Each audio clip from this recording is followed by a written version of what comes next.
Ladies and gentlemen, I rise today to address an issue that strikes at the very heart of Illinois' economic stability, the growing crisis in Chicago's commercial real estate market and its ripple effect on property taxpayers across the state.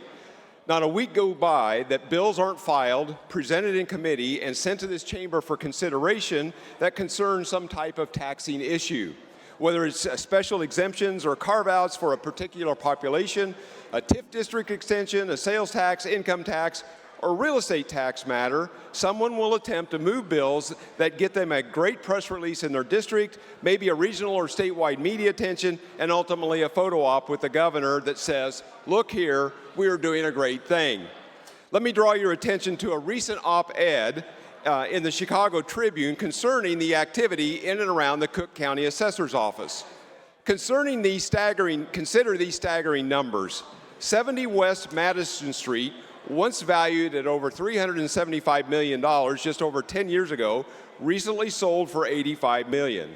The former Groupon headquarters was valued at 600 West Chicago Avenue, was valued at over $510 million, and now has a sales price of $89 million. And now 311 South Wacker Drive, once worth over $300 million, may sell for as little as $70 million. Yet despite these market realities, Cook County's assessor clings to outdated valuations. 70 West Madison is still assessed at $317 million, almost 4 times its actual sales price.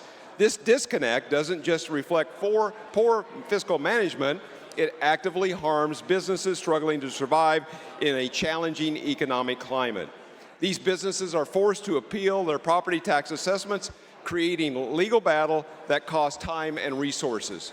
But the damage just doesn't stop at the Chicago city limits. As commercial properties win these appeals with their assessments and they are lowered, the tax burden doesn't just disappear. It shifts. It shifts to suburban homeowners and small business owners in communities across Illinois. Families already stretched thin are now facing skyrocketing property taxes, not because of their own community spending, but because of the fiscal irresponsibility miles away in Chicago. This is yet again another cautionary tale about the dangers of government overreach and fiscal mismanagement.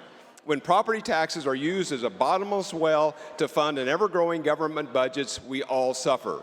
Chicago Public Schools, for instance, continue to demand more funding, regardless of enrollment declines for budget inefficiencies. The result? Tax levies climb higher and higher, forcing assessors to inflate property values to meet revenue demands. But what can we do? First, we must reform our property tax assessment process to ensure that it reflects real-time market conditions. Assessments based on outdated or inflated valuations are not just inaccurate, they're unjust. Second, we need to impose tax levy restraints. Capping annual increases can prevent runaway government spending from crushing taxpayers. And third, we must reform our overall tax and regulatory structure and create an environment where businesses can grow and thrive. Instead of relying on piecemeal incentives, we need comprehensive reforms that reduce burdensome regulations, lower taxes, and ensure a fair and predictable system that attracts investment and job creation in Illinois. Finally, we need greater transparency and accountability. An independent review process for major assessment discrepancies and strict oversight of government spending are essential steps to rebuild trust. Colleagues, this is not a Chicago problem. It's an Illinois problem. But without bold action, it will continue to erode our economic foundation. Ladies and gentlemen of the House, we need to fix this problem before it's too late. Thank you.